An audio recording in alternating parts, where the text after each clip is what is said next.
Blog Talk Radio.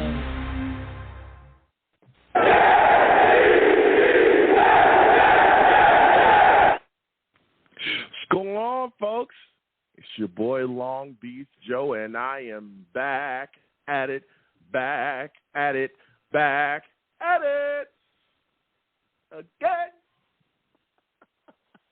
Your boy's back at it again, man. And boy, do we have quite a bit to talk about, all right? NFL draft is around the corner. I'm guessing some of you are just as excited as I am about it, all right? New York Jets got to make some moves. A lot of things moving and shaking, all right? So we're going to be discussing some things as well. Jets has also made some moves as well, re-signed Cedric Odobushi as well here. Bryce Huff signs his restricted free agent tender. And we're going to have an NFL draft analyst come on. Okay, Mr. Tony Pauline, we're going to be discussing some things with him tonight as well about the New York Jets drafting his football team. This guy knows a lot, okay? He knows a lot. That's why I really enjoy talking to him. So let me go ahead and get into the show. Listen, I'm the man of the people. I'm here for the people. Let me shamelessly promote my Facebook page. Everyone go on Facebook, search The Long Beach Joe Show. Like that page. My content's up there. Go ahead and give it a listen. Message me. I'll message you right back. I love going back and forth with you folks about this football team, all right? For those of you that don't know as well, your boy is on iTunes. Go on over to iTunes, type in The Long Beach Joe Show, The Long Beach Joe Show, okay, on iTunes. Subscribe to the podcast, give me a 5-star rating, and leave me some feedback. Let me know what you folks think about what I'm doing. I always appreciate people when they do that. And I thank y'all for those of y'all that have done it, okay? Also as well, okay, and salute to all the savages. I see you. I see you in the chat. Badger Den, I see what's going on. Salutes to you. Listen, your boy is also on YouTube as well. I know some people be like, Joe, we hear the show on Blog Talk. We like your takes. We hear it. You know, I subscribe to the podcast. I didn't know that you do live content. Yes, we live stream the shows, baby. That's what we do over here. We have a lot of fun. Come on over to YouTube. Type in Long Beach Joe Jets, Long Beach Joe Jets on YouTube. Okay? Subscribe, hit that notification bell, give the video a thumbs up so when I post content, y'all be in the know. All right? A lot of people don't know that. They be like, well, Joe, you look good, man. You're a handsome guy. Hey, thank you. You know, I'm not cocky. I'm not arrogant. I just do what I can. I work with what I got. You know what I'm saying? So come on over to YouTube, Long Beach Joe Jets, and get involved. Also on Twitter as well, at The Long Beach Joe, at The Long Beach Joe on Twitter. All right, we have a lot of fun. We have a blast. We talk about a lot of different stuff. Follow your boy, again, across all of my social media platforms and talk to me because I talk back. Now we're going to get into it. Because I am hyped tonight, all right? I'm fired up. Salutes to all the savages in the chat, all right? Tonight we have a special guest that we are going to be speaking to. We're going to be speaking to Mr. Tony Pauline of the Pro Football Network. Again, he's one of their NFL draft analysts. This guy has been on top of story after story after story, knows this team like the back of his hand, okay? So we're going to go ahead and start talking to him about this NFL draft that's coming up and what the Jets could possibly be doing. Salutes to you, Tony. I want to thank you for calling in tonight. Welcome to the Long Beach Joe Show. How are you doing today? I'm okay. Thanks for having me. But I have a question. Is it Long Beach, New Jersey, or Long Beach, Long Island? Oh, no. Hold on, Tony. I get that question a lot, okay? I get it a lot, and I understand why. It is Long Beach, California. Okay. Wow. I'm a West Coast another guy. nice place. Yeah, yo. Oh, yeah, You just had an IndyCar race there last Sunday. Absolutely. We do that. Okay, we have those races every year. They come to the city and have a good time. I love this team. Grew up on the West Coast and watched the Jets and fell in love with them when I was younger and continue to follow them. That's how I got into it. So that's what's up where I'm at, Tony. You know what I'm saying? That's what I do here. But I do get that question a lot. But a question that I want to ask you, right? We go back and forth. We talk. Everyone knows this Aaron Rodgers situation is dragging on. It's continuing on. When do you think this trade will be finalized? And from your standpoint, what is going on? Can you give us some insider stuff about what, you know, maybe some things you've heard behind the scenes on what's holding up and why it's been going on for so long? Well, I mean, when is it going to get finalized? I'm sure both sides hope that it's done before the draft. If it's not done by the time the Jets are called to the clock or the Jets, basically have made their second selection in the second round of the draft on Friday night. It probably won't get done for a while. Now, why is it held up? Green Bay wants a first-round pick. You know, the Jets want to give compensation that is as somebody kind of said to me jokingly, the Jets have to stop offering the same compensation to the Packers that they gave Green Bay for Brett Favre. And it was kind of tongue-in-cheek, meaning that they really weren't offering a whole heck of a lot. So I think that if it happens this before the draft, it'll include some of those second-round picks this year and then a pick next year. I think if it happens after the draft, the Jets are going to have to surrender their first-round pick in 2024. Yeah, and that's the way it's looking. I personally have thought from the jump that it would either get done, right before the draft or on draft night. And the more that this thing continues to play out, the longer it continues to drag on. I'm thinking draft night is probably when it'll get done. But like you said as well, I could see the New York Jets, I could see this situation with the New York Jets and the Packers continuing to play out even after the draft. And my personal opinion is I think if it plays out after the draft, it's even better for the Jets because that allows them to really get value in this draft to continue forward, building, with Aaron Rodgers eventually being able to come here. And I think that hurts the Packers because then they don't get compensation this year to continue to move forward with Love. What is your thoughts about that? As this continues forward, who do you think loses and gains leverage in this situation? Well, I mean, I guess it's all a matter of opinion, but I think if it doesn't happen before the draft, it doesn't happen Thursday or Friday night, I think the Jets are going to have to give up more if it doesn't happen those two nights. Because, like I said, the Jets, and this is what a lot of people in the league think, and I spoke with somebody about this last night, that if it's not done, before the draft or during the draft this year, and it doesn't include picks this year, the Jets are going to have to throw in their 2024 first rounder. So, I guess it depends on how much you value Aaron Rodgers. If you think he's worth a first round pick in 2024, I guess it doesn't matter. If you think, a second round pick this year and then, a second rounder in 2024 is enough or slightly more than enough, then you're going to want to have it done, before the draft or literally up until the Jets have those two picks on Friday night back-to-back. Yeah. So as we continue to move on and we talk about this team and continuing to build, hopefully Aaron Rodgers gets here at some point. I think one of the things that every Jets fan is looking at is this offensive line right now. And when you look at the line, I think one of the biggest questions that are on the line, one of the biggest question marks to this point is Mekhi Becton. What are your thoughts about Becton, and do you think we'll see the New York Jets sign his fifth-year option? Well, I think it's way too premature to predict the latter. I mean, one of my thoughts on Becton is he seems to be doing the right thing. I mean, if you followed me, my reports at Pro Football Network since the Shrine game, I said he was down to 267. Then I tweeted out a couple of weeks ago, I hear he's down to 255. So, he seems to be taking things seriously. But the fact is, the guy hasn't played football in 2 years. The guy hasn't played productive football in more than 2 years. So, I mean, is he coming back as a left tackle? Is he coming back as the right tackle? I think it's a situation where the Jets are hopeful for him, but you can't really be relying on Becton, who's been injured the past 2 years. I mean, last year before the season even began, the prior year in the first game of the season. You can't be relying on him. You can be hopeful, that that he plays well and gets through the season. And fact is those long-limbed, long-legged offensive linemen usually don't have a lot of longevity, and they do sustain a lot of injuries because their legs are so exposed, and that's always been a danger. There's been a couple of exceptions, but not too many. So as far as a fifth-year option, I think that's the furthest thing from the Jets' mind right now. He's got to get into camp. He's got to break into the starting lineup. Is he playing left tackle? Is he playing right tackle? Is he going to play good football for the whole season? Yeah, that is a big question. Again, I'm a big Mekhi Becton fan. As we've all seen, the workouts, he's looking phenomenal. He's looking like he's in great shape. He's also spoken about being in a better mental state as well. I think that's huge for him, and I'm excited. I know, again, like you spoke about as well, the injuries, not playing football for those 2 years. but I think he's a guy that has the talent, and we'll see what continues to happen with him going forward. That situation is going to be monitored for sure by the entire fan base.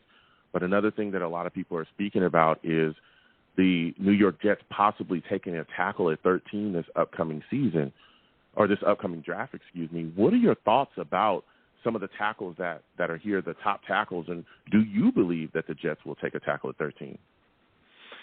I know they'd like to. I know they'd like to take Paris Johnson of Ohio State. I know I heard again last night that they really like him. I don't know that he's going to be there.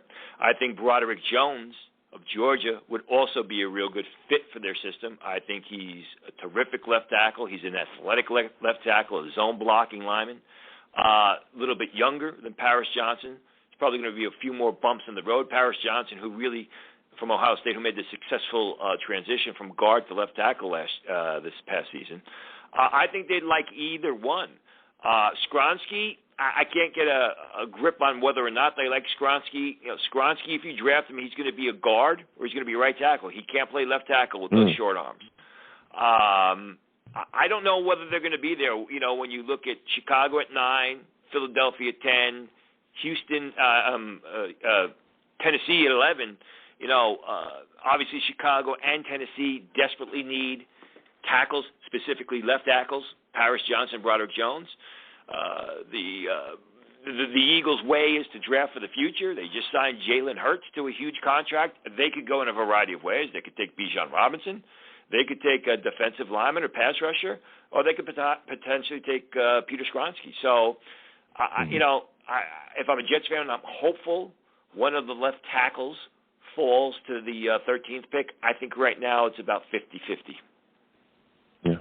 What are your thoughts about Darnell Wright? A lot of people speaking on him, the tackle from Tennessee. How are you feeling about him and his ability? And is that a guy that you could see rising up the board as the draft continues to come closer and closer? Yeah, well, I don't think he's going to rise anymore in the next week, actually next 6 days. I mean, he's strictly a right tackle. I like Darnell Wright. I don't love him. I think the 13th pick is early for him. I think the earliest he goes is to Pittsburgh, and that's because it's, not a great tackle class. I mean, when I watch Darnell Wright, he's a little bit stiff. I think he's going to do a better job bending his knees. Terrific athlete. Had a great season at Tennessee. Played well at the Senior Bowl. But 13 is just a little bit rich for my blood. If they do take Darnell Wright at 13, I think it's more basically to fill a need, and there's no one else on the board that they really like. Okay. Yeah. Now, when you look at the New York Jets offensive line again, and we keep talking about the tackle position, which is definitely, a spot to keep our eye on, the center position is also a gigantic hole. I mean, the Jets really don't have anybody there. Again, Connor McGovern has moved on. There's been a lot of talk about Ben Jones, a lot of rumors swirling surrounding him, but nothing has come to fruition yet. Now, with that being such a glaring hole, what are your thoughts about players like John Michael Schmitz and Joe Tippmann? Who do you feel will be a great fit for the green and white if the New York Jets were to take a center in this draft? Yeah, the Jets have a desperate need at center. I mean, I think John Michael Schmitz is a better fit. I have John Michael Schmitz as rated slightly higher than Joe Tippmann. Schmitz is my top-rated center, but either guy would be a significant reach at 13. If there's no offensive tackle on the board available to the Jets at 13, there's no other player that really stands out to them, and they want a center, their best move, their best strategy is trade down if they can, and then look at one of those players later on. I think round 2 is an area where they look at the center position. Luke Whippler of Ohio State. I wrote about him a week ago, and I did an article on the offensive centers because, there's about 7 teams that really need offensive centers, and there's only about 4 offensive centers in this draft. I know that, so I think one of those 2 picks in the second round could end up being Whippler. Also know that they like Ricky Stromberg of Arkansas, but Stromberg is more of a late third-round type of guy, and it's a situation where they would either have to move down from 2 or move up from 4, or, if they move down from 1, get a third-round pick, and if they don't take a center and run, take a guy like Stromberg in the third round. What are your thoughts on Steve Avela's skills translating to possibly becoming a starting center in NFL? I know a lot of people talking about him, playing guard, playing center as well. Do you feel like he's a guy that could be a fit in the NFL as a center? Fit in the NFL, yes. A fit for the Jets, I don't think so, because the Jets want more of a zone blocking type of lineman, and Steve Avila of TCU is more of a power gap guy. He can play center. He played center successfully at TCU, and he's going to go earlier than a lot of people think. He's going to go early second round. Can he play center? Yes, I think he'll be drafted as a guard. Maybe he makes the transition. I just think the Jets want more of a mobile guy that can get out on the second level and block in motion, which Avila, he's not terrible at it, but a guy like Luke Whippler, even John Michael Schmitz, is much, much better. Yeah. And again, we're speaking to Mr. Tony Pauline. He's an NFL draft analyst of Pro Football Network. Everybody, please go on over to Twitter. Follow him at Tony Pauline. Phenomenal guy, full of great draft takes, knows the Jets through and through. Now, as we continue to talk about this football team, Tony, even though the Jets have a solid wide receiver core with Garrett Wilson, Allen Lazard, just got McCole Hardman in the building as well, there's some Jets fans that are salivating at the idea of the Jets taking Jackson Smith in the first round. Could you see that happen? I struggle to see that happening with so many needs. Yeah, on the offensive line. I mean, the offensive line is basically, you're looking at desperation there. I mean, Aaron Rodgers decides to come here, and they basically need three offensive linemen, one or two tackles, and a center, if not more. Smith-Njigba is more of a luxury. I like him a lot. Actually, I had him graded higher than C.J. Stroud coming into the season before he went down with the third-degree hamstring injury. I was also at the Pro Day, the Ohio State Pro Day, and he was phenomenal, even though he barely played football in 2022. I just don't think, you look at the Jets receiver core, and it's really good. I think that Smith-Njigba is a bit of a luxury pick. I think if none of the offensive tackles are there, and there's a team that wants to trade up to get him, that may be an opportunity for the Jets to trade down. Are there any wide receivers that you feel like aren't getting spoken about enough that the New York Jets could target and possibly value picks in like those mid-rounds of this NFL draft? Well, I like Cedric Tillman of Tennessee a lot, but he is a round 2 pick, an early round 2 pick, so we can get him off the board. Kid from Liberty, Demario Douglas, who I actually just tweeted about today, posted a scouting report. He's a smaller guy, 5'8.5", 179 pounds, sort of like Elijah Moore. He's a speedster like Elijah Moore was. He's a better route runner than Elijah Moore is, much better route runner. I was at Shrine Game practices, and he could not be covered. He absolutely could not be covered, Demario Douglas. Terrific hands, snatches the ball away from his frame, and he also doubles as a return specialist. So I think that's a guy in the 5th round area that they could look at. Charlie Jones of Purdue is another one. Maybe Grant DuBose of Charlotte, who's a real good pass catcher. Not a speedster, not a downfield guy, but a reliable pass catcher. Xavier Hutchinson of Iowa State is a phenomenal pass catcher, very reliable, real good route runner, tough. But again, he's a 4.54 guy, and he plays to that speed on the field. So, if they want to add a receiver in day 3, I think there'll be plenty of good receivers. I think there's probably better receivers. There's better value. Let's say it like this. There's better value at the receiver position in day 2 and day 3 than there is in day 1. Wow. Okay. Yeah. Listen, Tony, I've heard a lot of people speak about that as well, and it's interesting for you to say that as well and speak to that take. Now, when you look at the Jets' defensive line, a lot of people want us to add some things as well. We were able to get in Quentin Jefferson, but a lot of people still want to see us beef it up. What are your thoughts about prospects, like Kalijah Kancey being added to the Jets' defensive line? Could you see that in maybe the 2nd to 3rd round he might be there? I'd be shocked if he's there in the 2nd round. I mean, I have a 2nd round grade on Kalijah Kancey, but everything I've heard about him, he's going to go in the 1st round. He's not a 1st rounder for me, but people love his production. People love his explosion. He's a smaller guy. He's got short arms. I don't see the appeal in him in the 1st round.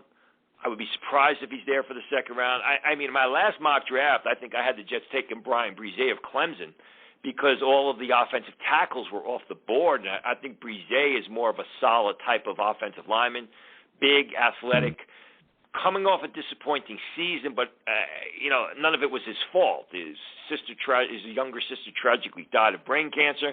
He had a kidney infection, may have a knee issue, but you go back to Brise early in his Clemson career, and everyone projected him as a top 10 pick. I mean, he was that dominant of a lineman. But again, my mock draft, I don't do trades, and all the offensive tackles were off the board. And when I looked at it, obviously they're not going to need another corner. That's why I went with Brise. As far as Kancey's concerned, I don't know that he's a good fit for the Jets. I would say about 99% he's not going to be there when they select in round 2. Okay. What are your thoughts about Jalen Carter? There's a lot of people believe that he's sliding down the board due to the incident, off the field with the racing, and there's a lot of talk about his pro day, him not finishing drills and things like that. What are your thoughts about him and his draft stock right now? And do you believe that he could possibly be there in the first round? He might be a guy that the New York Jets could possibly add to this defensive line at 13? Yeah, I'd be shocked if he gets past Atlanta. I tweeted out earlier today, people I've spoken with in the league, because as final draft meetings are ending, say that they don't think he's going to get past 5. The belief is right now that Seattle's going to take him at 5. If he gets past Seattle at 5, I don't think he gets past Atlanta at 8, and then you got Chicago there at 9, and everyone thought that before the trade and before all the issues that Carter had, that he would go, Chicago was going to take him with the first pick of the draft. Now, on the very slight chance that he falls to 13, it'll be interesting to see if the Jets would go that way. I mean, Carter has really done the worst job possible in the lead up to the draft, as far as, the job interviews, the whole process. The car accident was a tragedy. It's sad that it happened. I mean, he got into legal trouble for that. That seems to be settled. But you mentioned the pro day where it was terrible. And the bigger issue is when his agent comes out and says that Jalen Carter's not going to meet with teams outside the top 10, if he slides down to 13 and the Jets haven't spent time with him, are the Jets really going to select a player like that in the draft? A little revisionist history, which includes the New York Jets, and hopefully there's some older Jet fans listening. Back in 1989, there was a receiver by the name of Andre Rison, and the Jets desperately needed a receiver in that draft, and Rison had told people in the lead up to the draft, teams that were outside the top 10, that he was going to meet with them. He wasn't going to work out for them because he wasn't going to be there when they were called to the clock because they were outside the top 10. Well, Andre Rison fell to the 22nd pick of the draft, and people were scratching their heads. That was the year the Jets took Jeff Lageman. People were scratching their heads. Why did the Jets pass on Andre Rison? And Mike Hickey, who was the general manager, said, listen, we were interested in Andre Rison, but he refused to work out for us. We wanted to work him out, and get more information on Jeff, but he was just uncooperative with us. Now, this is different at time, obviously, different age, different player, but still, I think when you have that sort of attitude, especially from an underclassman who left the Combine, then had to come back to the Combine, never participated in the Senior Bowl, never took part in Senior Bowl interviews, that leaves a bad taste in a lot of people's mouths. Yeah, that's exactly what we're hearing, exactly what I've heard as well, Tony, just speaking to different people, especially, again, like you spoke about as well, a lot of the things that we've, seen the lead up here, the workouts, his pro day not going well. I believe he showed up 9 pounds heavier, the incident, off the field with the racing, and there's a lot of questions as well. A lot of people have questions about his tape, whether he plays hard every single play. There's a lot of questions about Jalen Carter, and boy, oh boy, it's going to be very interesting as we continue to come forward to this draft to see what actually is going to happen in that first round, because there's been a lot of talk about him sliding. Now going from him to a guy that's a super team guy, a guy that played phenomenally for the New York Jets. Oh, but I'm looking at your comments here in the chat. Somebody said Jonathan Ogden was 6'9". Jonathan Ogden was not 6'9", so you can scratch that one. Listen, Tony, those are the savages. Tony will get after you as well. He's a savage too. So if you don't like something you say, he gonna get after you as well. And by the way, I was all for. In fact, I was outspoken that I wanted the Jets to take Jonathan Ogden over Keyshawn Johnson that year. Because I knew Ogden was going to be a great left tackle, and even though Wikipedia says that Jonathan Ogden is 6'9", he was not 6'9". Well, he let you know. Listen, Jonathan Ogden was not 6'9". But when you look at the New York Jets defensive line situation, Quentin Williams played phenomenally for us this year. As we know, he wants an extension. Didn't show up to the start of the offseason program, just the workouts, the voluntary stuff. What are your thoughts about this situation with Quentin Williams? Do you think that they'll eventually be able to get an extension done? And how long do you see this situation with him playing out? I mean, this is a guy that's phenomenal. We drafted him, and, a lot of Jets fans are frustrated that he's not gotten his just due yet to be able to say, hey, he's going to be a Jet for the rest of his career. How do you feel about this situation? Yeah, I mean, I think it'll get done. Quentin Williams was the best player in the draft that year. Quentin Williams was probably Mike McCagnon's best pick ever, as general manager of the Jets. I mean, it's early. There's no reason for them to do it yet, and, you're going to have to see what happens if you bring Aaron Rodgers over. How much money do you have under the cap? Do you have to create more room under the cap? So I wouldn't fret over it, in the middle of April over the situation with Quentin Williams. I mean, the Jets would be insane not to sign that guy, for a long term. Although I hate to bring up the name of Muhammad Wilkerson, if anybody remembers that whole situation. That was rough. I wouldn't fret over it right now. I wouldn't worry about it.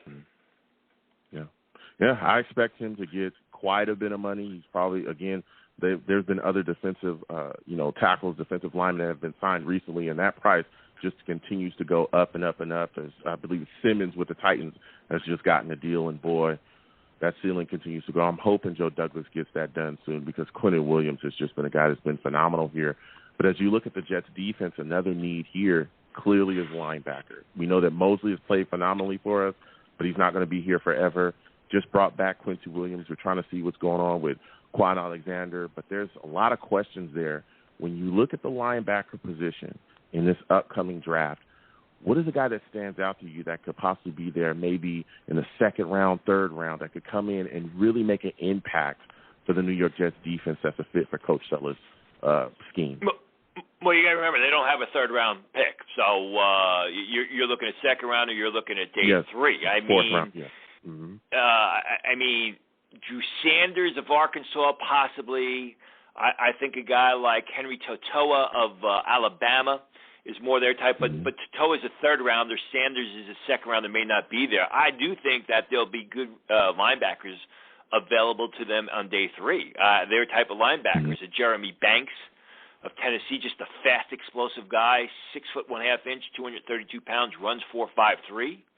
An Ivan Pace of Cincinnati, shorter guy at 5'10.5", but a tackling machine who goes sideline to sideline. Mari Burney of Florida, guy who can play outside or inside, 6'2", 230 pounds, runs and plays in the mid 4.4s. So I don't think they have to expend a second-round pick, on a linebacker, even though they need one. You can get one of those guys later on, especially in this draft. What are your thoughts about Jack Campbell and Drew Sanders? A lot of people looking at those two guys and really thinking that they could be fits for the Jets. How do you feel about those guys possibly? Yeah, I mean, I'm a big fan of Jack Campbell. I would be surprised if he's available to them in the second round. He's a 3-down player. He's a tough player. He's got incredible instincts, outstanding instincts. Makes as many plays with his head as he does, his athleticism, and he's been productive for a while. I mean, I like Sanders. I don't love Sanders. Sanders, from his time, first at Alabama, then Arkansas, was more of a in-the-box, up-the-field type of linebacker. Did have a good pro day, really, and showed well during coverage drills at the combine, and you can garner a little bit out of that. But again, depending on, what happens at center, who else is available at round 2, Sanders would be nice. Jack Campbell would be nicer. But I do think you can get away with getting a good linebacker on day 3.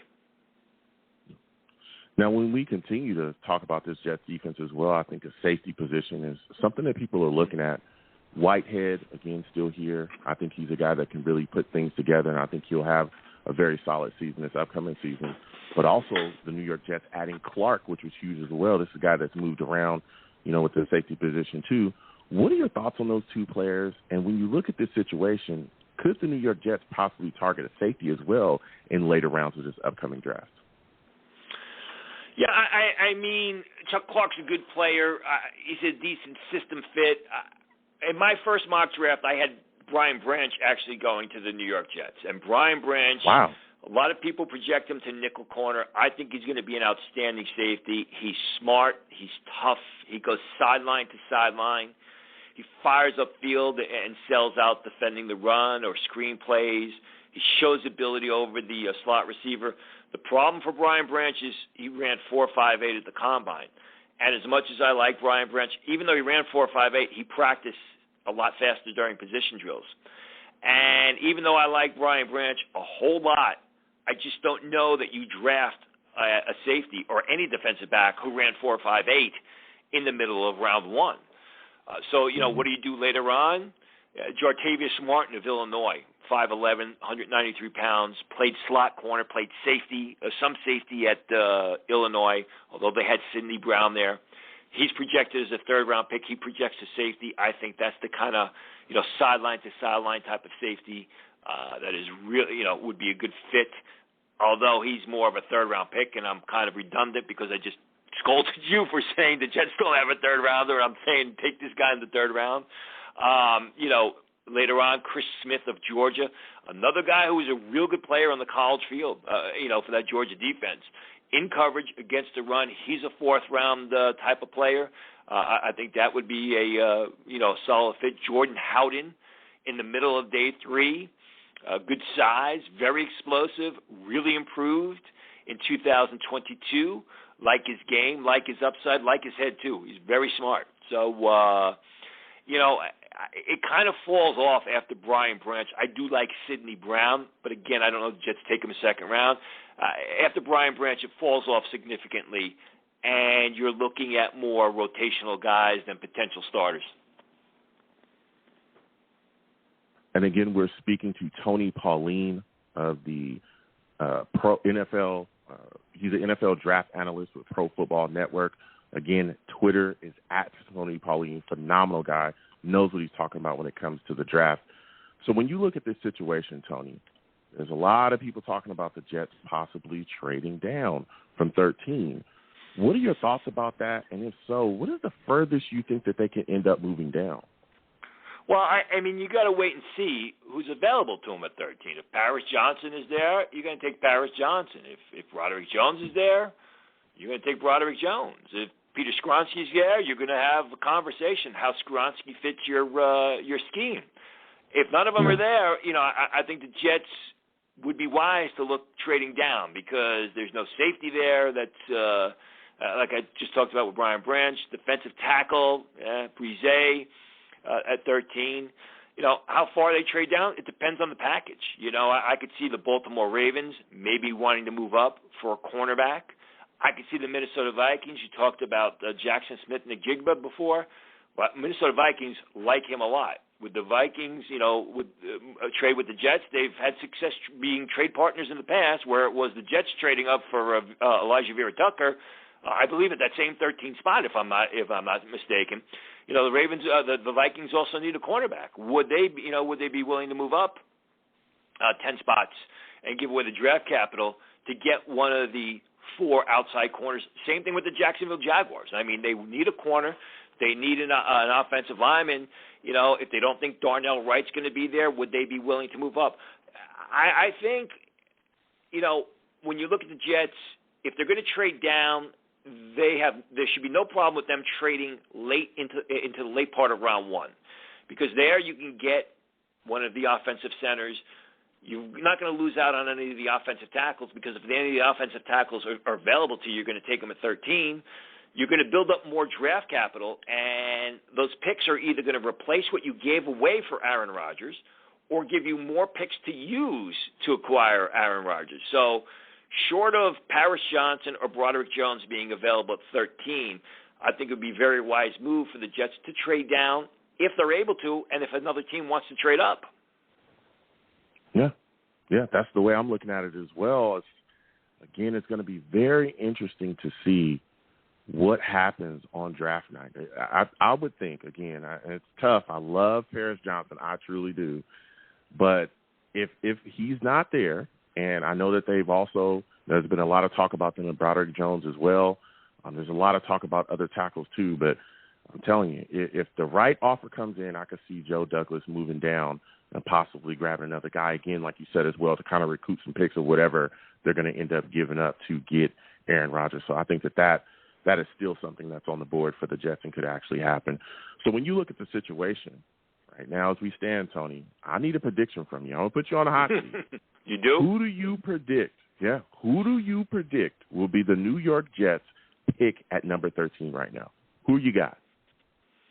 Yeah, I'm going to go with Brian Brise of Clemson. I'm going to go with Brian Brise of Clemson because I think the tackles are going to be off the board. If Jalen Carter goes early to Seattle, like I tweeted today, like I'm hearing, I think basically Chicago and Tennessee are in a position where they're going to take the offensive tackle off the board. And that kind of leaves the Jets, in no man's land. Like I said, if Skronsky's there, they got to decide, is Skronsky a good fit for their system? Can he play right tackle?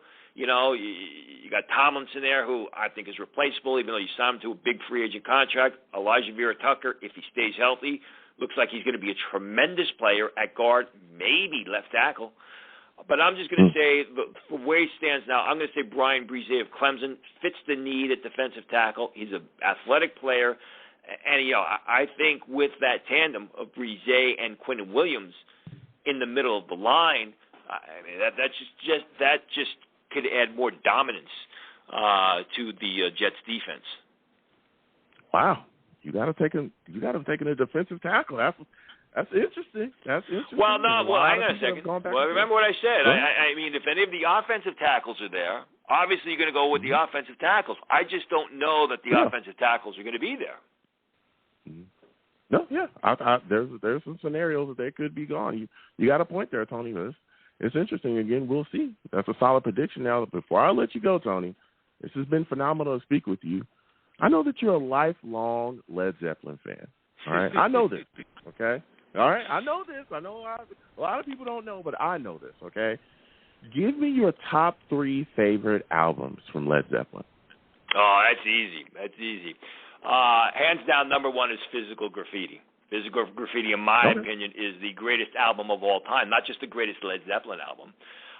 My second favorite album is actually Led Zeppelin 3, which, a lot of diehard Zeppelin fans, would agree with that. And my third album would be Presence, with the amazing Achilles' Last Stand on it. And people, say, well, you have Presence over Zeppelin 4. But most diehard, dyed-in-the-wool Zeppelin fans like myself, where Zeppelin is part of our DNA, understand the Presence album with Achilles' Last Stand and Nobody's Fault But Mine and T for One. And it was really their last really good rock album before things really went downhill. So Physical Graffiti, Led Zeppelin 3, and then Presence. All right, listen, that's Tony. Tony's talking about that Zeppelin. I'm telling you, I know he loves that band. So before I let you go, Tony, can you give my audience just every single way that they can contact you and everything that you do over there with the Pro Football Network and all the things you folks do? You folks are phenomenal. Just let them know everything, every way that they can get in contact with you. Get in contact with me? You mean call me? The best way to find is just follow me on Twitter at Tony Pauline. You'll find out where I'm at, whether I'm on the Long Beach Show or I guess I got 2 serious radio interviews tomorrow, and we actually are doing a live stream of round 1 next week, and on Wednesday night we're doing a preview show with myself and Adam Kaplan at Pro Football Network, which should be a lot of fun, because we'll both have a lot of inside information. Maybe we'll have some Jets news. I do have some Jets news, which I'm going to kind of hold back until then, although it's more day 2 news than it is round 1 news. And the other thing about the Pro Football Network is I created and they put up 800 scouting reports on the players. So, everyone talks about the first round and the second round as we did here, but there'll be plenty of guys that the Jets draft on the third day, and there'll be even more guys that they sign as priority free agents, and you'll be able to get all the scouting reports on those players at Pro Football Network. Listen, Tony, it was phenomenal to speak with you. I want to thank you for calling in. You have yourself a good night, my friend. You as well. Thanks for having me again. We'll speak with you next year. Absolutely. You have a good one. Listen, Tony Pauline, okay, NFL draft analyst, Pro Football Network, he gave us some takes. I'm not going to lie.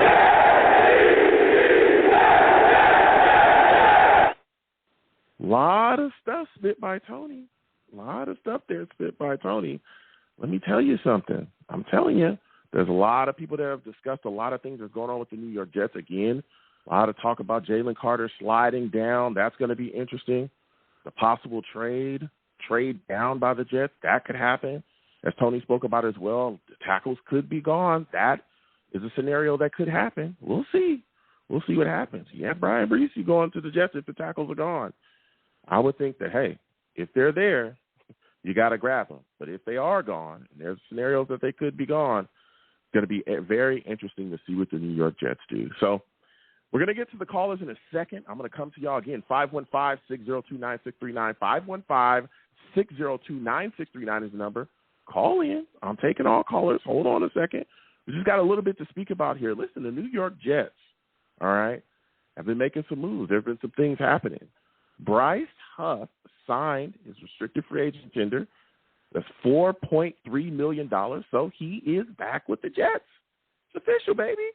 That's good to see, right? He helped the New York Jets defensive line, pass rush last year, really got things going. He was a guy that, I'm telling you, was coming in on third downs and just absolutely wreaking havoc. Did a lot of great things for us last year, so it's great to see him get back as well. The Jets have also re-signed Cedric Odubushi as well. He's here. He's an offensive lineman that started 5 games for us last season. All right? He's a good depth guy. And, again, the New York Jets, we saw a lot of issues going back and forth, a lot of guys going down, a lot of things happening, and he was able to fill in some spots. So here we got some depth here. We got some help for the Jets offensive line. That's good to go. Keep in mind, Quentin Williams did skip the start of the offseason program. Still no deal, still no extension. We're going to be talking about that tonight as well. Are you concerned? The days continue on. Still no deal done. And also, Calais Campbell came out recently, and he spoke with Josina Anderson, all right? He spoke with her. People, I remember, were bashing the New York Jets about not being able to get Calais Campbell, saying that the Jets, they're not a destination yet, things aren't done, and, they're still not looked at differently. There's players that we missed out on, like Calais Campbell. A lot of people brought that name up. And he talked about how Aaron Rodgers had texted him in recruit of him, talking about how, he just literally told him that Aaron Rodgers texted and said, yo, man, let's win some championships together. Let's go. You got Aaron Rodgers. He also talked about how the Jets made a great offer that was pretty much comparable to the Falcons, but he chose the Falcons because he feels like he wants to play true DN. So it was a scheme thing. He said, hey, like the Jets, they're going to be competitors, but I feel like this is what I want to do and this is where I want to go. The Jets laid it all on the line. So for those that are bashing the New York Jets for not grabbing him, for missing out on Campbell, you can't blame them. They put their best foot forward. They put the best effort forward, right? They handled business the way they should have. He even had Aaron Rodgers hitting them up saying, hey, I'm ready to go. I'm going to be there. Let's come win these championships. And he chose to go elsewhere. You can't bash the Jets for that. So I wanted to put that out there as well. And we're going to be talking about the New York Jets wide receiver position too. All right. There's a lot of things going on with the Jets wide receiver position. Corey Davis still here. Are you shocked? We're going to be discussing that tonight. Listen, 515-602-9639. 515-602-9639 is the number. All callers. Again, when you call in, please make sure your phone is good to go. Okay. I want to hear nothing crazy, no crazy background. Also from my new callers as well, please make sure you don't curse. There's no cursing on my show. It's a family-friendly show, okay? No cursing, or I'll get you out of here fast. I'm talking fast. Faster when you got Adam Gase on. Get that guy out of here, man. Sheesh. So glad he's gone. We're going to get to these lines again. 515-602-9639. 515-602-9639 is the number. Call in. Please give the stream a thumbs up. Also subscribe if you haven't subscribed. Hit that notification bell so when I post content, you folks will be in the know. You know. Also get involved. Super chat's there if you like to get to the platform. Cash App is at the bottom of the screen. So we're going to get to these lines again. 515-602-9639. 515-602-9639 is the number. Call in. First caller I'm going to is my guy, Rusty. I'm coming to Rusty, man. I need to talk to Rusty. Salutes to you, Rusty. First off, before anything goes on here, I got to let y'all know, Rusty, that boy's a savage. Heck yes. Salutes, Rusty. Listen, man, we got a lot of things moving and shaking. Just had a great talk with Tony Pauline about the NFL draft. A lot of things going on here, man. Now, I want to ask you, okay, this. When you look at this situation, right, with the New York Jets, there's a lot of talk about Jalen Carter possibly sliding down. If he does slide down and he's there at 13, could you see the New York Jets grabbing him? Salutes, fam. Salutes, fellow savages. Salute. Let's go, Jets. And as far as what you just asked me with Jalen Carter, that's I think, and how, like, I don't know, I sort of wish, I guess, in that way. Can you hear me? Is my reception all right? I just want to make sure. Yeah, you're good. You're good. I wasn't in good. Go ahead. All right, cool. I got a little pocket, so I just want to make sure it was all good. Jalen Carter, for me, I think is, compared to other drafts that I've seen, you know, since 89 and then some. You know, I wish I could remember the other ones. I was still gangrene, but I was just a little guy. I was a tyke. But I think, honestly, I think he's the only true number one dude you get. Well, I'm lying. Him and Jackson Smith, my dude from my Ohio State.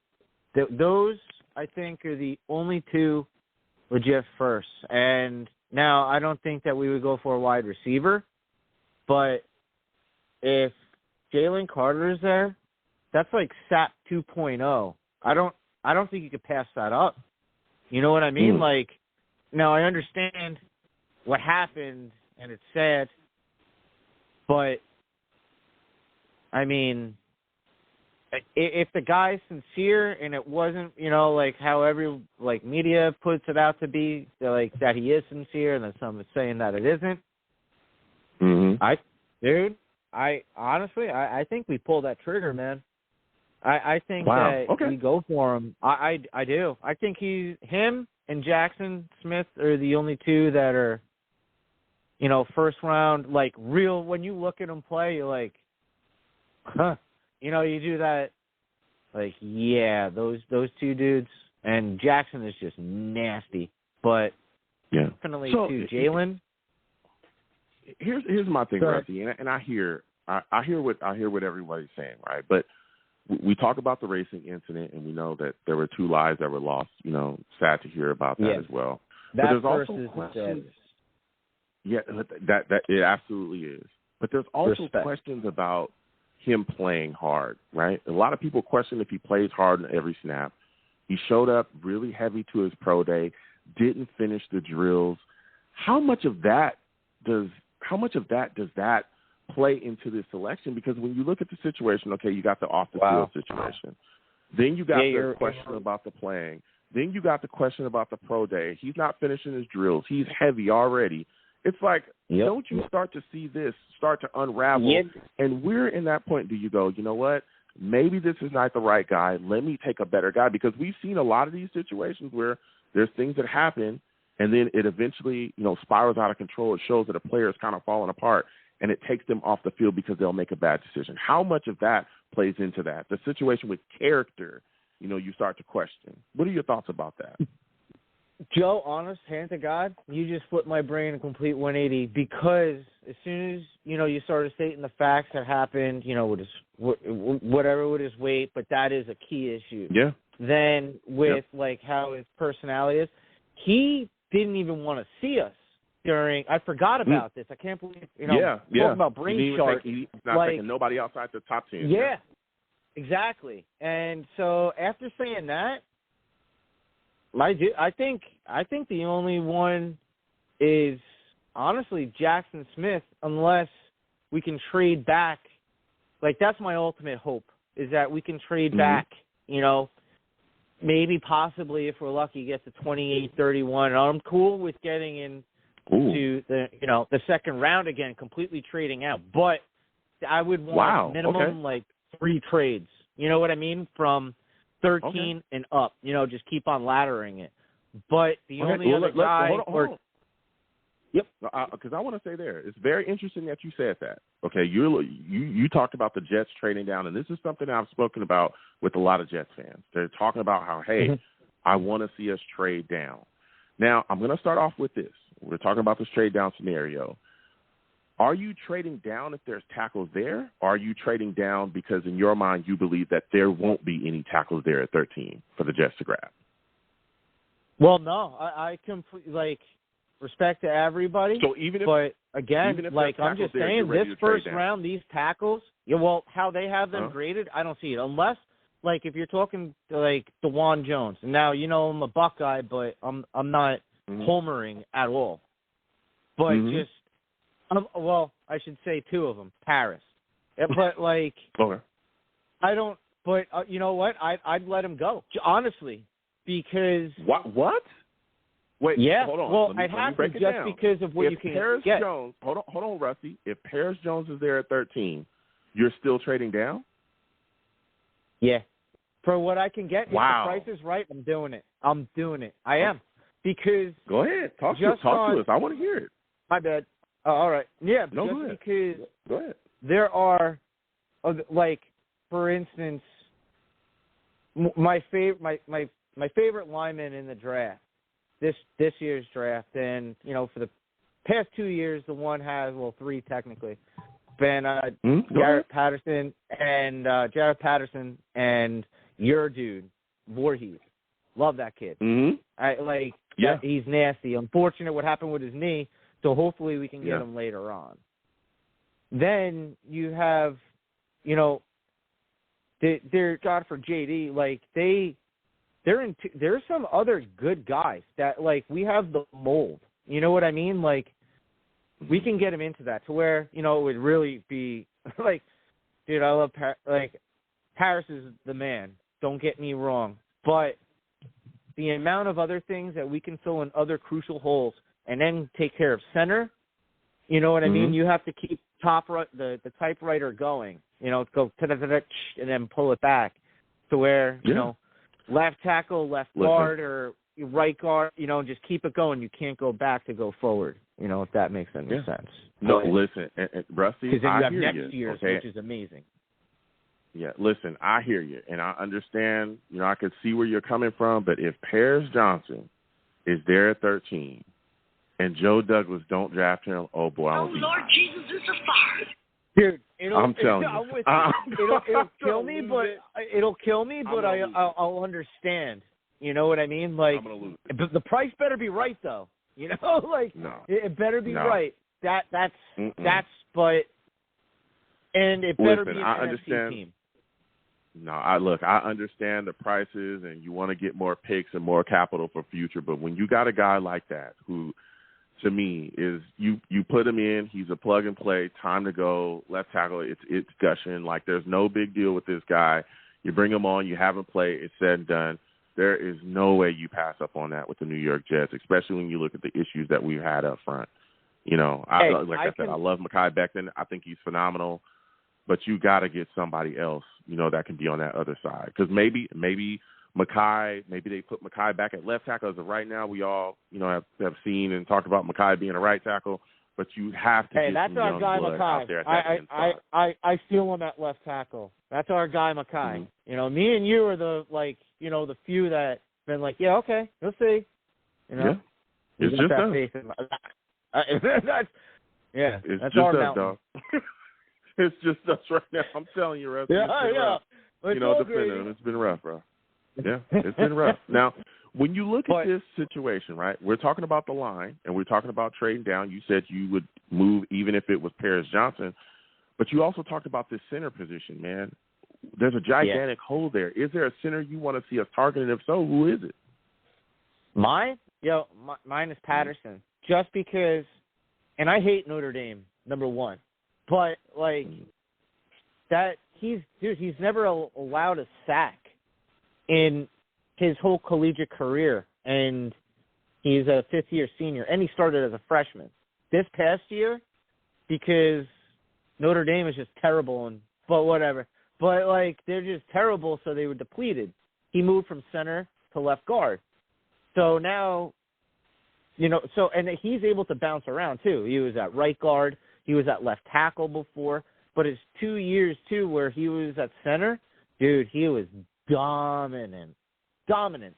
And, of course, he's had those pancakes before where he got clipped on the side and then knocked over by a linebacker.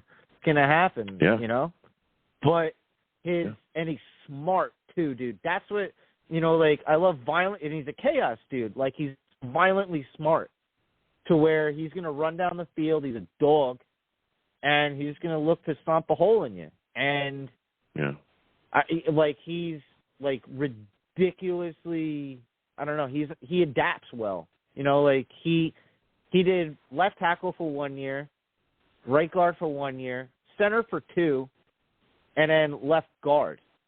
And he didn't allow a sack at any position, not one. They're not Snapple facts. This is the truth, Yeah. So, I mean, man. And then Ricky Stromberg, I love him as center. That dude's but I don't know, man. Everyone, and then I know the Jets, quote unquote, are in love with the Minnesota cat. What's his name? Schmidt. Mm-hmm. John right? Michael Smith. So, I am too. Yes, sir.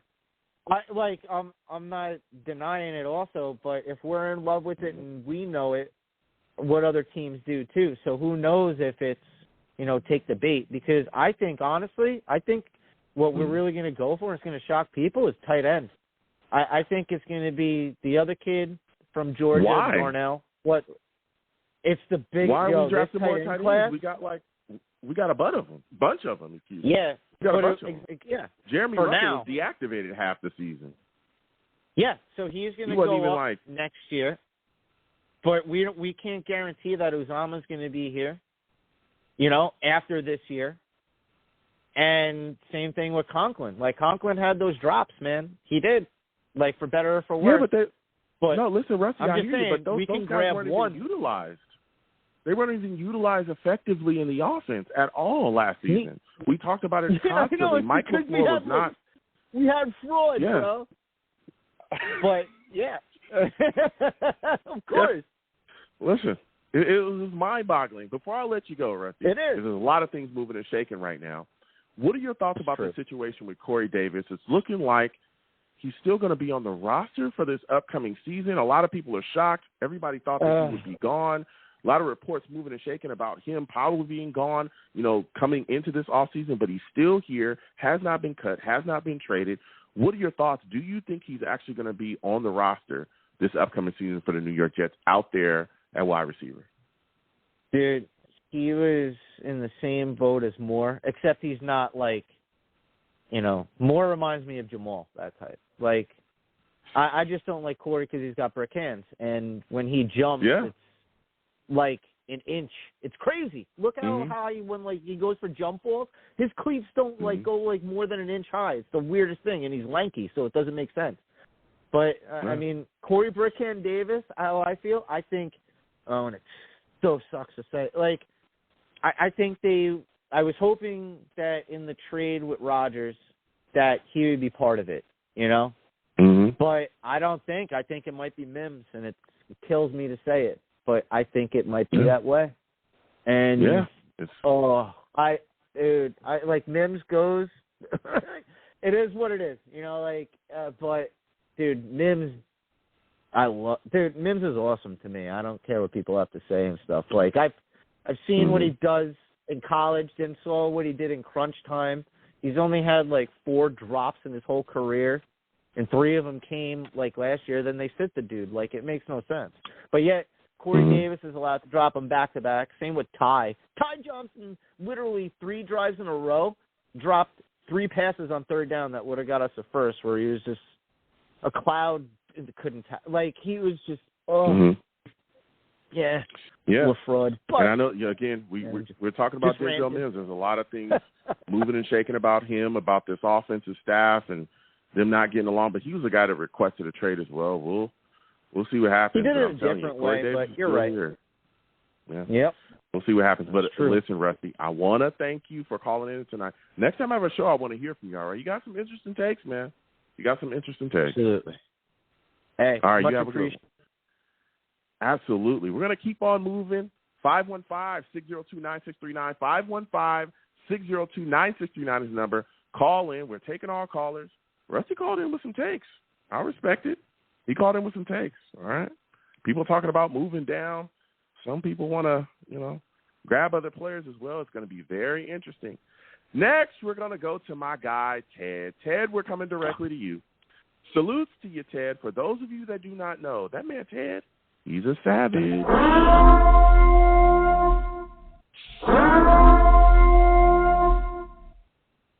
Ted is a savage. Salutes to you, Ted. Listen, man, we got a lot of things moving and shaking. There's people that want to trade down, even if there's tackles there, even if Paris Johnson is there. What are your thoughts on the idea of the Jets trading down, Ted? Is there a scenario where you could see the Jets moving down? And if so, what's the furthest you'd like to see them go down? Hey, Joe. Good evening. My connection okay? Yeah, it's good. It's good. Am I good? All right, awesome. First of all, I didn't mean to call out Mr. Pauline, but I'm the person who posted when he commented on the Jonathan on that tall offensive linemen don't work out a lot. There are exceptions, and Ogden is a beast. He's a monster. And I looked him up, and it said 6'9", and I went with it. And then he said, "Oh no, it's not 6'9", and I went to another webpage, NFL.com. He said he was 6'9" also. So did his foundation. So anyway, he's a good guest, Joe. I didn't mean to. Listen, but he kind of challenged me there. So I hear you. Tony Pauline is phenomenal. Great draft analyst. Again, I told him y'all the savages. They are. No one's safe. No one's safe. But we here to talk Jets, talk football. Okay. And listen, there's a lot to discuss. When we're talking about trading down in this draft, you just heard Rusty. He said he doesn't care if Paris Johnson is there. He's willing to move down. What are your thoughts, man? Are you a guy that wants to see the Jets move down, or are you a guy that's looking at it kind of like me, saying, hey, if there's a tackle there, especially if it's Paris Johnson, you don't move? What are your thoughts? Oh, Joe, Rusty is locking down on a couple players, but you have to have 5 or 6 players in different areas in your draft and just kind of see what their value is, what you perceive their value is, and then if that guy is available at 13, which I don't think he will be, the question is which second tier, well, I don't want to say second tier, is it the kid from Georgia or the kid from Tennessee? And then, I think you could maybe slide down to around 20. And who's to say there's not another tackle that you love? Somebody who can play multiple positions. That to me may be more important than, and I'm not saying high character guy, but I'm not saying any of these guys aren't high character players, but maybe you can find a gem, late in the first round, and you just put him in there. It doesn't have to be one of these 3 that they're mentioning, and then you can pick up additional picks depending on how you rate him, Joe. Go ahead, Joe. Yeah, I look at it like this. I'm telling you, if Paris Johnson is there, boy, oh boy, you better make the pick. Yeah. All right. I know that and I know Tony Pauline spoke about it as well. There's some people that don't necessarily love Skoronski, feel like he's more of a guard in this league, but I've also talked to some analysts as well that think he would be a solid right tackle. Broderick Jones is a guy as well that a lot of people talk about too. Darnell Wright has been discussed as well as a guy that can, play some tackle here as well. So it's going to be very interesting, man. But I don't know. If there's a tackle there, I think even if Skoronski's there, if Paris Johnson is there, You know, if Broderick Jones is there, I'd have a tough time passing on them to trade down. I really do. And you know, again, I respect everybody. I respect all Jets fans, and I get it. But I have seen quarterbacks be chased to the gills. Okay? And we've seen it. We've seen it being chased. We saw Sam Darnold get chased for years. We watched Zach Wilson run for his life. We watched these guys just take off because they cannot stop the pressure coming left and right. And I do not want to see Aaron Rodgers or whoever is going to come after Aaron Rodgers have to deal with that situation. I want to fortify the offensive line finally, and I really, really want us to put our best foot forward and grab some young blood in this draft. So if I'm telling you, if he's there, if a tackle's there, just take him. I don't want to see us move down. Now, if they're not there, okay, I think you start to kind of play with the situation a little bit more and things open up. But if there's a guy that could be a blocker, you absolutely take him. And this leads me to my next question for you, Ted, because there's been a lot of hate with Mekhi Becton. And as everybody knows, I am a Mekhi Becton supporter, okay? It's been rough. I ain't going to lie to you. It's been very tough. People have gotten after me. People have tried to rip my head off, all right? But I still am in support of Mekhi Becton, and I think he'll be solid. What are your thoughts about him going forward, and what are your thoughts about all the things that we're seeing from the workouts and just him seeming like he's in a better space? Yeah. Maybe he's got to mature a little, and these guys are professional athletes. I mean, you look at Williams, you ever see he played for a year or two, and you should have seen his workout videos just to get into football shape. He's a beast, Trent Williams, at his age. These guys got to be at the top of their game in order to be a top-level player at any position, Joe. Any position, especially at a left tackle position. I mean, these guys are coming at him are beats. I mean, forget it. Usually the blind side of the quarterback, too. So that's one of the most critical positions that you're going to have on your team. So not only to mention also that, you know, his career is on the line here. He's got in order for him to make a living in the NFL, he's going to have to put up or shut up here because he doesn't have much more time, or he's going to be on the 1-year deal options for a while until he can prove himself. So I have faith in Mekhi, Joe. I do. He's had some bad luck, but maybe he can come out of it. Go ahead, Joe. Yeah. And again, that 5th-year option, I know a lot of people talking about it, May 2nd. Okay? They got to make a decision, and we're going to see. You know, the draft is coming, but that's right around the corner where they're going to have to make a decision on Mekhi Becton coming up soon to see if he's going to be here through 2024. And again, I believe that guarantees $13.5 million. So we'll see what happens, you know, sliding forward with him, and that's going to be a big part of the New York Jets situation. Now, as we continue to talk about this line, man, is there a center that you want to see the Jets target in the draft as well? We all know that there's a gigantic hole there. Yeah, I want to answer that, but I want to, if I can have the opportunity to ask you a draft question, a real basic question. Yeah, go ahead. But I like Ben Jones. I like a veteran presence if you're going to get Rodgers. Yeah. And then we can work around that. But my question to you is, in the 3rd and 4th, 5th round, say we get a 3rd rounder back or 4th rounder, would you draft a quarterback? No. Okay. You wouldn't try to. And I know a lot of developmental player. Hooker. Yeah, Herndon Hooker, I think, is what people are talking about. I think I think that was a quarterback that some people were talking about. But there was a lot of people were talking about taking a quarterback in this upcoming draft, and I would say no, and here's why. We already have a developmental guy, in Zach Wilson. I'm assuming that if Aaron Rodgers comes here, he's going to play at least 2 years. That's what I'm assuming, right? I don't think the Jets would give up like a 1st-round pick, and we've talked about that. Even Tony Pauline talked about it. I think that it's either going to get done on draft night that Aaron Rodgers is going to be a Jet, or it's going to get done after the draft. And if it gets done after the draft, then, you know, we know that the price is going to be, you know, something, right?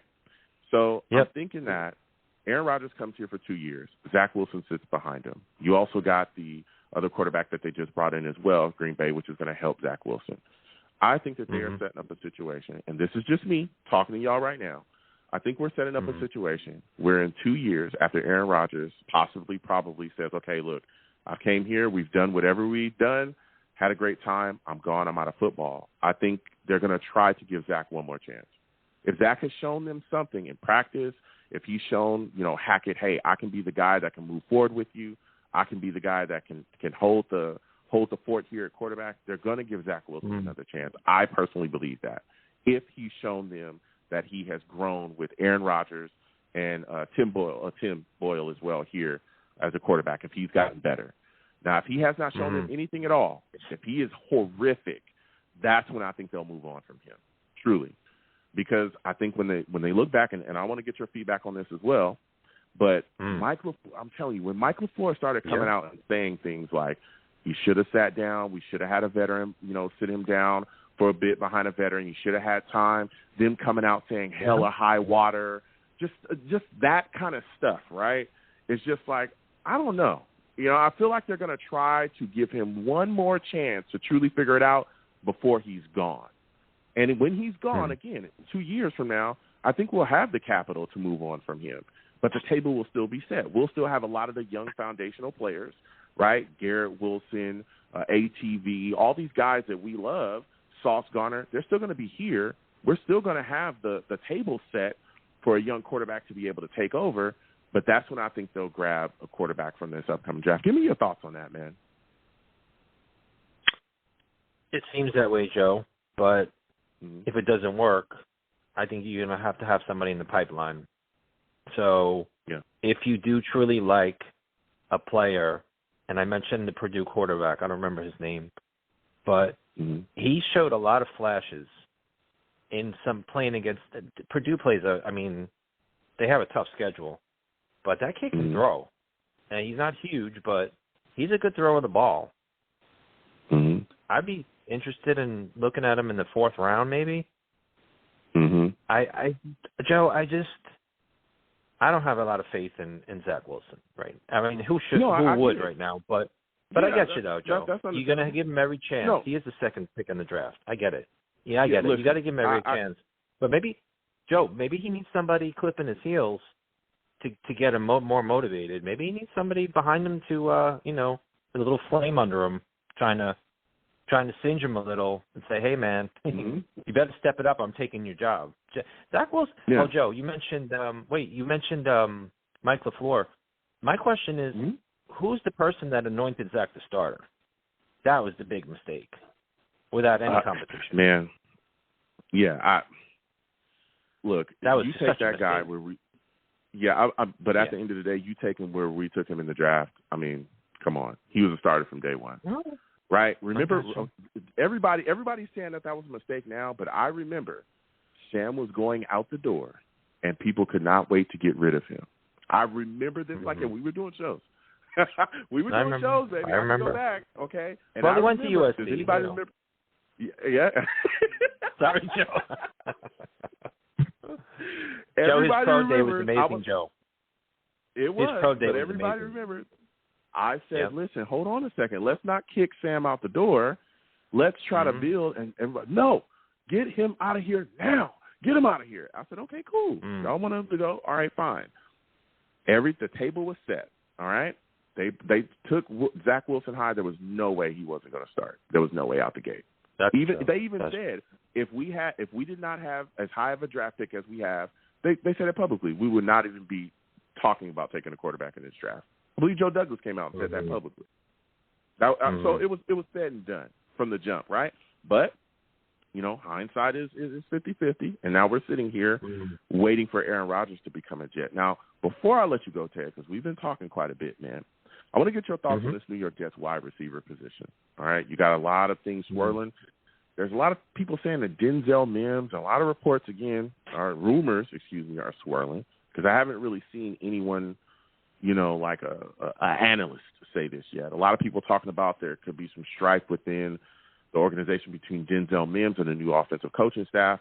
There's also questions about Corey Davis and why he's still on the roster, right? A lot of people thought he was going to be gone. Injuries, dropping footballs. Thought he was going to be gone after the season. He's still here. Yeah, false start. Alan Zard brought in. It's like, what's going on? What do you make of this wide receiver position right now? What are your thoughts on the rumors surrounding Denzel Mims? And are you surprised about Corey Davis still being here? Hey, Joe, real quick about Sam Darnold. Mm-hmm. He went to a loaded team and a tremendous coach, Kyle Shanahan. I think Yeah. he's gonna ball there finally. Anyway, Yeah.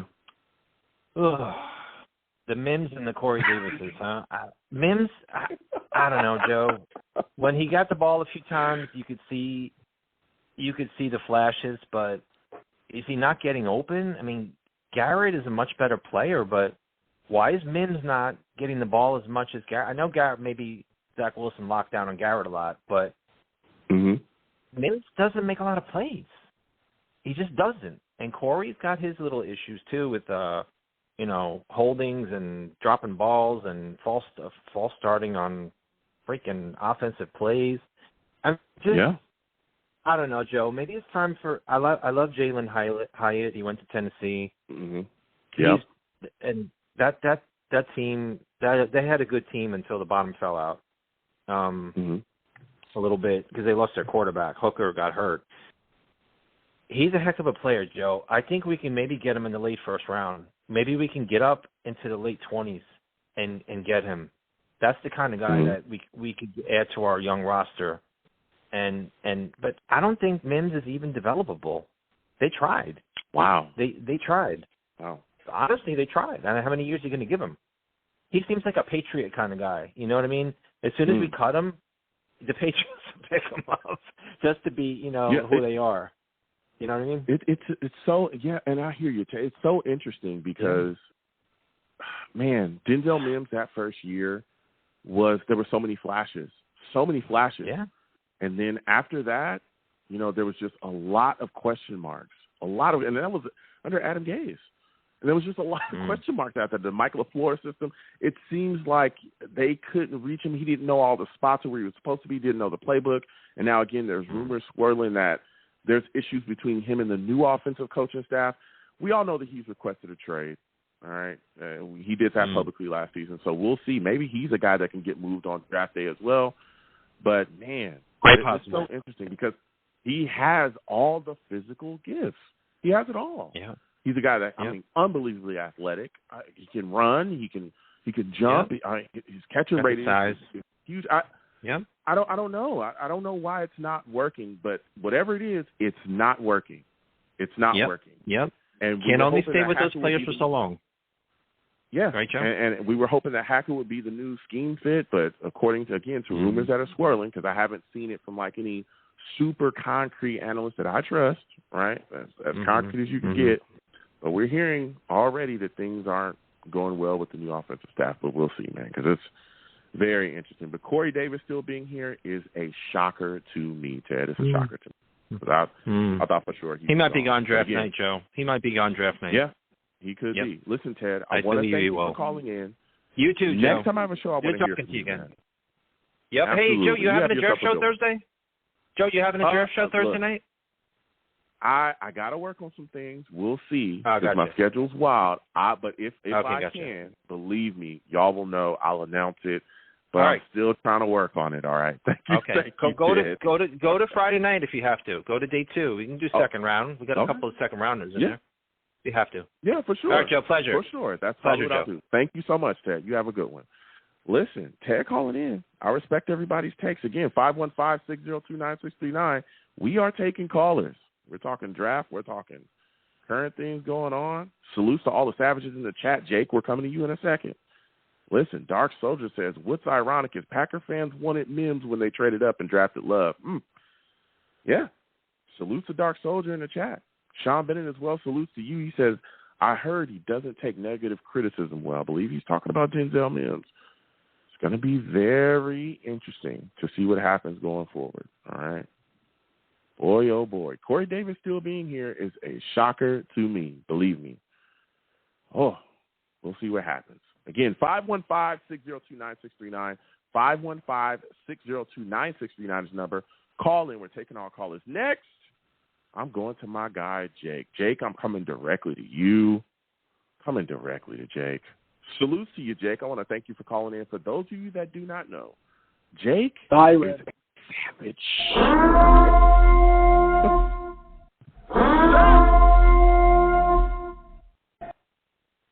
Let me tell you something. If you want somebody that is going to let you know how they truly feel about a situation, Jake is going to be the guy, okay? Jake is going to be the guy. Salutes to you, Jake. I want to thank you for calling in. Listen, Jake, we're having discussions about the draft. We're talking about the possibility of the New York Jets trading down. We've had callers tonight that have talked about even if a guy like Paris Johnson is there, still willing to see the New York Jets trade down. Could you see a scenario where the Jets trade down? Is it, in my mind, I'm thinking if the top tackles, your top tackles are gone, your Broderick Jones, your Skoronskis, your Paris Johnsons, right? If they're gone off the board, you're definitely probably looking more at an option of trading down. But what are your thoughts on the situation, man? What would it take for you, if you were the Jets general manager, to be willing to trade down? Joe, good evening. Happy Friday. I apologize if I'm a little late. The allergies are absolutely killing me this week and the past week. So, oh, man. you know, Go ahead. Hello? Yeah, go ahead. Yeah, sorry. Yeah. So, that's how my head feels. It feels foggy. So just if I sound a little congested, you understand why. Maybe I'm not playing at 100%, but, I'm still proud. I hope you're all right, man. Yeah, no. I hope you're all right. I hope you get better. Take yourself some antihistamines or something, just stay out of that. I know that pollen is crazy right now. We got we got things changing and moving out here. But what are your thoughts, man? Well, I thought I maybe did the Purple Drink by Jamarcus. I thought he always made a big part of that, so might do that. Anyway, so, I know. Jake, if you guys remember Jamarcus Russell, that was his favorite drink. I don't go know ahead, why, but... Jake. Go ahead, man. What are your thoughts about this possible trading down in the draft? All right. Okay, anyway. So, listen, obviously, if one of those tackles are there, done. You got to take one of them. I've said this now for multiple weeks, and Joe, I know you prioritize your calls because the first guy who called about Mekhi Becton, and now I know who your favorite caller is, so I'm clearly not in the top right now. So at the same time, listen, we still need to got to get a tackle if he's there. If it's Skoronski, Paris Johnson, look, I'm a Ohio State guy, fine with Paris, fine with Skoronski. Dajuan Jones is interesting later on, but if kind of those core guys are gone, then yeah. I mean, look, not that I'm saying I am changing my stance in any way. I still believe in, I think, second-round pick and a conditional pick third-rounder for Rodgers. If the bottom line is all we have to do is, swap the first-rounders to truly just end this nightmare, I'm fine doing that too. And maybe we're in a position, if a few of those tackles are still there between 13 and, I think, 15 with the Packers, I'm fine doing that too. That just ends the point. But overall, I think the bottom line is you have to get one of those tackles. I think that's I know there's discussions about Jackson Smith-Njigba and getting receivers. I think we're still all drunk from the Odell stuff. I don't want to take a receiver at one, even though I love Garrett Wilson. I'm an Ohio State guy. I am truly just at a point where, we cannot be throwing in receivers. Because I know everyone's talking Rodgers never had a first-round receiver. Okay, Wilson's a first-round receiver. So I don't know. That argument's kind of dead at that point. So I think at this point you have to just take what you need to get this line up and running and take it while you have it. You take the center in the second round. Use the other second in the Rodgers trade. We sacrifice the third round or whatever they can. I hope they can recuperate a pick. I still want to get a third round back, but the bottom line is if you want to get that tackle, you have to take it 13. No quarrels whatsoever.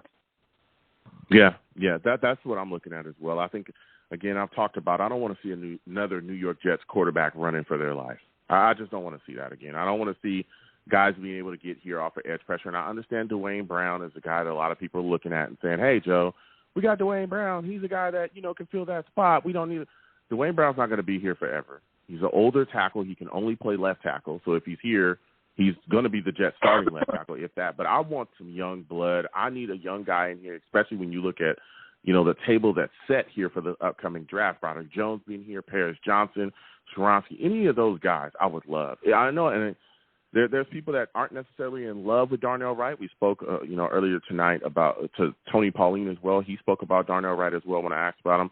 But I could see the Jets, even if they move down, I could see them still grabbing Darnell Wright if he's still there.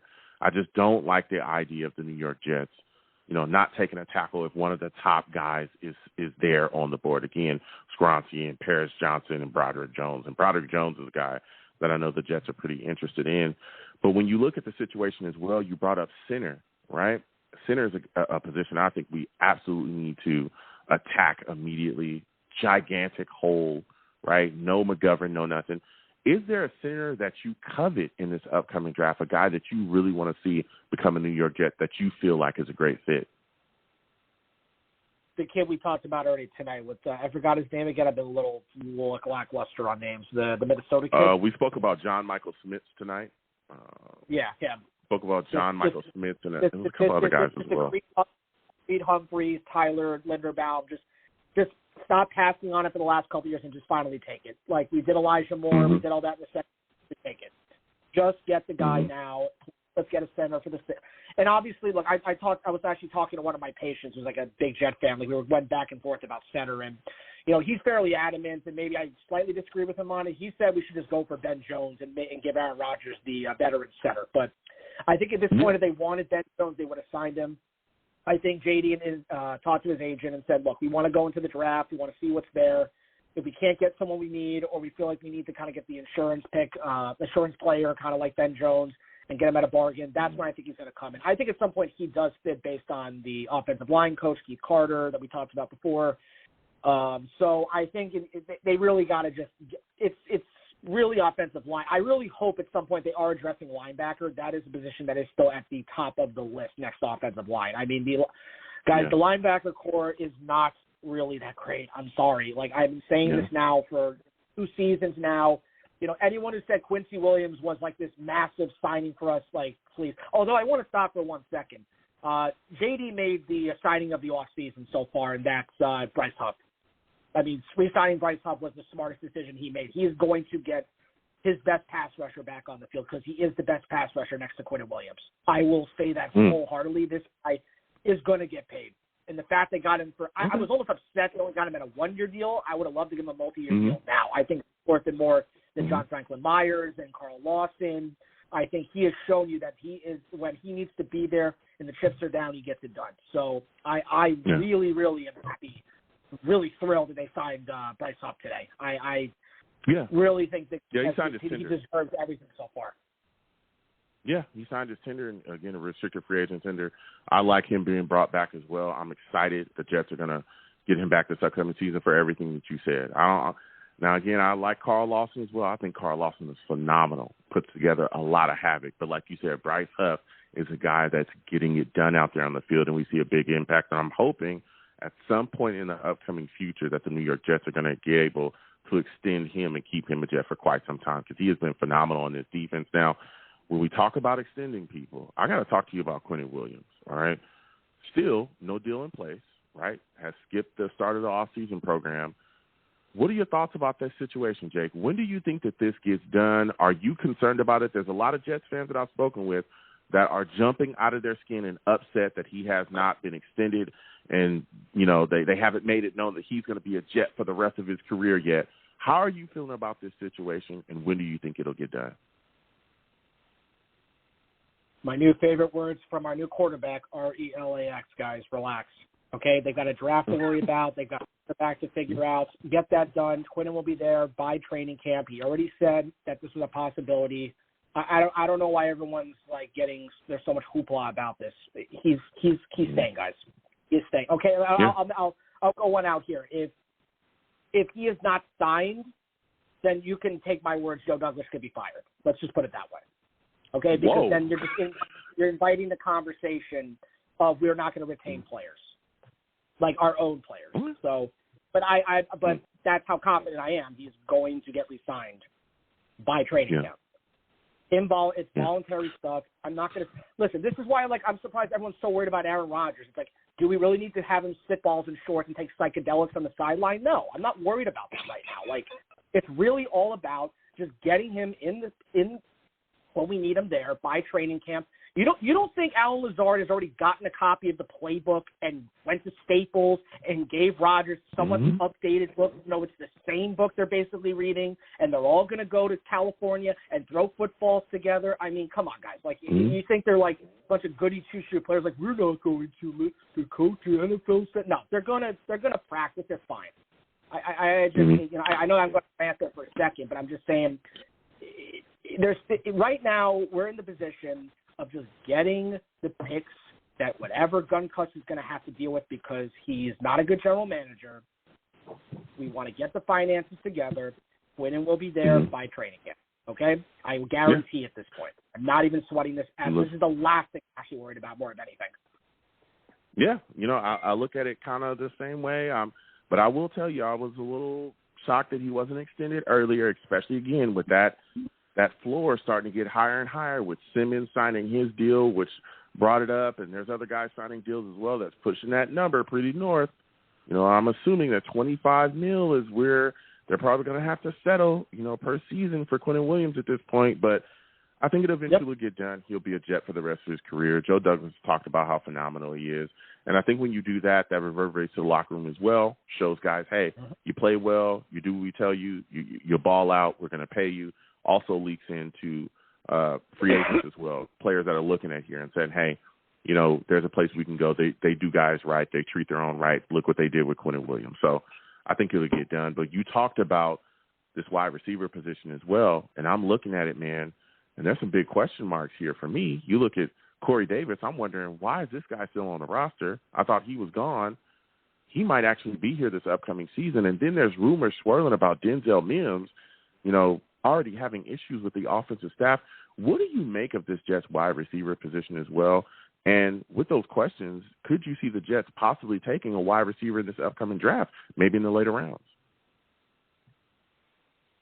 Joe, just back up for a second. What's the news about Corey Davis? Because I've been busy all day. What was the news again about him? So Corey Davis, again, there's a lot of talk surrounding Corey Davis right now that he looks like he's going to be here, like he's still going to be on the Jets roster. A lot of people, even me, thought that Corey Davis was going to be gone, right? We all thought that he was going to be cut or released this offseason. He has not yet been. Now some people, remember there was rumors about him possibly being traded, being in the trade for Aaron Rodgers. It doesn't sound like that's happening. And there's also rumors swirling about Denzel Mims as well, already kind of having friction with the new coaching staff. Again, that's just rumors swirling. There's no concrete analyst that has said this yet, come out and said it, but there's rumors swirling about, him already having friction with the offensive staff. So what do you make of these situations within this wide receiver position group? Well, first, I don't get any impression that we know Corey Davis is not going to be involved in this trade. I mean, I don't see how that's back yet. So let's wait on that because he's costing a lot of money. There has to be some rationale as to why he's still sticking around, being that the trade hasn't been made yet because he's costing us money, and maybe the Packers can look at this as kind of like I don't want to say salary dump-ish, but it's almost kind of like they just want to get a veteran flyer to come in there for a year and see what happens if he fits with Jordan Love. So I don't think it's far-fetched to think he's still involved with the deal. The Mims news, that's another thing I did not know about. He's having friction. I mean, look, we went through this before, and he contributed last year under LaFleur. Look, I need to see what happens in the draft before I can say about Mims. I don't think they're taking a receiver in the first. If that's the bigger question here, I love Jackson Smith and Jigba. I love all these guys. I just don't think we're taking a receiver in the first round. I really would be I want to be angry. I just would be very, very, very surprised, being as that we have more authority, and obviously we can, we're not going to repeat everything we talked about earlier because we know what we want at 13 the line. I just think that at this point, if they want to get an offensive, they want to get a wide receiver, they want to get it kind of like the mid rounds. I mean, look, they obviously want to bring in Randall Cobb. I mean, I'm surprised we still haven't talked about that. Randall Cobb is going to probably be on this team 1,000%. I mean, that's a big reason why Rodgers stayed in Green Bay is when they got Cobb from Houston back to Green Bay. So we know he's going to be in the mix. Is he going to be automatic starter? It's hard to say. Look, you know what? This is the offense is the entire Green Bay team. So, I mean, they can kind of do whatever they want. I don't really care that much. But if you want to get a young buck here after Berrios was a colossal bust, then you want to get somebody in here for that situation. Of course, if Corey Davis is not the future, yeah, you're going to draft a receiver. I think they can draft a receiver in the first round. The guy who called before, look, I don't think he's crazy, and I said this a week ago. I don't think drafting quarterbacks completely insane either. I really don't. I don't think it's completely insane because I know what your argument is about Wilson. We don't have to go into that tonight, and I hear you loud and clear. But the fact is that if Zach Wilson's not going to settle as a backup here. There's no future with him being a backup. So it's either he's the starter or he's gone. And Tim Boyle's not the future backup here. Why though? Obviously, Aaron Rodgers. Sorry. Why? And I'm gonna because I want to ask you that question. You just said that there's no future in him being a backup. I don't think that's true. Why can't he be a backup here? He's already talked about knowing, like, the worst has happened. He's already talked about being benched. They talked about them possibly bringing in veterans. We know that they made it very public that they were going to go after veteran quarterbacks. The coaches did, the whole staff, Joe Douglas, everybody, right? The veteran turned out to be Aaron Rodgers. We know that Aaron Rodgers, to this point, it hasn't happened just yet, but we know that Aaron Rodgers is in the works to become a Jet. What exactly is Wilson going to do? They can't trade him. If they could trade Zach Wilson and get some solid compensation back, Jay, they would have already have done it. Don't nobody want him, at least not for any real compensation, as they shouldn't. He hasn't done anything to really want to make you want to give up anything. So what other alternatives do they have outside of cutting Zach Wilson so that he's not a backup? Joe, I'm a little confused. Are you making the argument that Zach Wilson could be a future backup for us? I'm a little confused what your argument is here. No, you said earlier, you said he's not going to be a backup here, right? He's not going to be a backup. For the future. And for I'm the saying, future. Not this year's one thing. I'm talking about for the future. There's no rationale to think that Zach, you're not going to keep this guy through all this and make him the backup of your team for the future. That's absurd. I've never even heard that kind of. That's like saying if Eli Manning stank, he was in the backup. Yeah, okay. No. Okay. It's Sam Darnold. You can't make these kind of picks and just make them backups. It's bad for the locker room. It's bad for chemistry. It's bad for the whole situation. If Zach Wilson's the starter, he's not on this team. There's no. That's the point I'm trying to make. Is they don't have a situation right now for a future backup quarterback. And while they have Aaron Rodgers, they can still experiment and get someone for 2 years while they're competing in the system and seeing if Zach Wilson's even capable of even running it. That's the argument I'm trying to make about this from day one. I'm not saying this is going to happen. I'm not guaranteeing it. I just think it's a fair argument to say, based on the situation that they are in with juggling quarterbacks and knowing what Zach Wilson is and having Aaron Rodgers here for 2 years, which I still think is the case. So I don't think it's far-fetched. I really don't. And, they don't, fine. I'm not going to cry wolf about it. It's just I think they can justify that happening. But, I was a little confused. I thought you were telling me, like, Zach Wilson should be a future backup here, and I was like, no, that's what I thought, because I was hearing your argument. I thought you were saying that basically Zach Wilson is going to be gone because he probably doesn't want to be a backup in this situation to Aaron Rodgers, and it's like he don't really have a choice. Now, I do understand your point. Once you clarified, I do understand your point about the future backup thing. Do I think that Zach Wilson's going to be a future backup? No, I spoke about it earlier as well. I think that they're going to give him time. I think Aaron Rodgers gets his 2 years, and I think Zach is going to get his chance. Now, again, within these, however long Aaron Rodgers is going to be here, he's going to be, he's going to get his chance in practice and everything else to really show people that he can improve under the new offensive coordinator, Hackett, and that his mechanics are going to improve with, some of the guys they added on the staff as well. And if he can't do that behind Aaron Rodgers and with Boyle helping him and with Hackett helping him, and with the the things that they're going to do here and try to tailor the playbook to his strengths, then I think he's gone, and I think we end up drafting another quarterback. That's what I think is going to happen. I think they're setting him up for – and honestly, to be completely honest with you, Jake, and I've talked about this constantly, I know a lot of people look at this like it's the death sentence for Zach Wilson. And I'm telling y'all, I don't think that is. I don't think it's true. I think that, honestly, this is the best thing that could possibly happen for him. Because if he cannot get things together in this situation, with the team being built the way that it's being built, with his hero coming in to help him, right, and not only help the team, but help him as well, continue to grow and get better, with a new coaching, a new offensive coordinator in the building, with a fresh set of eyes and a solid skill set ready to help him, grow, I'm telling you, if he cannot flourish under this, then what else can you do? This is the best thing that can happen to Zach Wilson. Because otherwise, he is gone and out the door. And it's going to be a rough spot for him because I don't think any team in the league would look at him as big of a project as he is and really think about taking that on. It's going to be tough. It's going to be really tough. But we continue to talk about this situation with the quarterback, but I want to get your thoughts on this. And this is something that we talked about, and I really want to see how you feel. I know we talked about tackles in the draft in the first round, but my final question for you, a lot of people talking about Jalen Carter possibly sliding down the board because of the issues off the field, because of the stuff with this pro day. There's a lot of things going around wondering if he actually plays to the wall every single play. If Jalen Carter is at 13, could you see the New York Jets drafting him? Jalen Carter, defensive tackle from Georgia. Could you see the New York Jets taking him at 13? No. No. Why? Why? Because are we building the Sons of Anarchy again? Do we really need to keep doing this over and over again? Joe, we're taking tackle. We're taking tackle. Okay. I find it really rich that a lot of people think that there's justification taking another defensive tackle. Guys, go ahead, you want Jay. to watch all the quarterbacks getting destroyed? Take the defensive tackle. Take the offensive line and be done with this period. Okay. Listen, Jake, it was phenomenal speaking with you.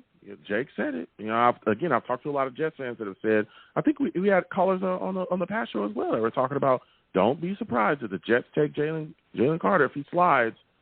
I've been saying, I don't know about that. If they're going to pass, look, you know, if they were going to pass on Kayvon Thibodeau for his attitude, are we going to take somebody that got into the problem with the law? Let's be frank here. We want to make one argument about it. Okay. Yeah, I hear you. There's a lot of things going on. But listen, Jake, I want to thank you for calling in. It's a phenomenal call from you. Next time I have a show, I want to hear from you, all right? Joe, next week, let's see what happens. But listen, our quarterback's either coming next week or June 1st. It's happening, guys. All right? Have a good night. We'll see. You have a good one. A lot of things moving and shaking, man. Stuff with Aaron Rodgers just continues to flow on and on and on. All right? But like I said as well, the stuff with Jalen Carter, I know there's a lot of – listen, that guy's phenomenal. I'm talking about phenomenal. He's the dominant defensive tackle. We've seen it right at Georgia.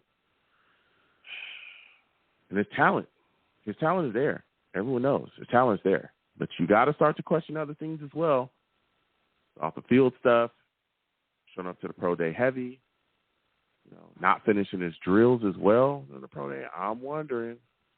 There's a lot of questions surrounding him. But I see the New York Jets taking an offensive lineman at 13.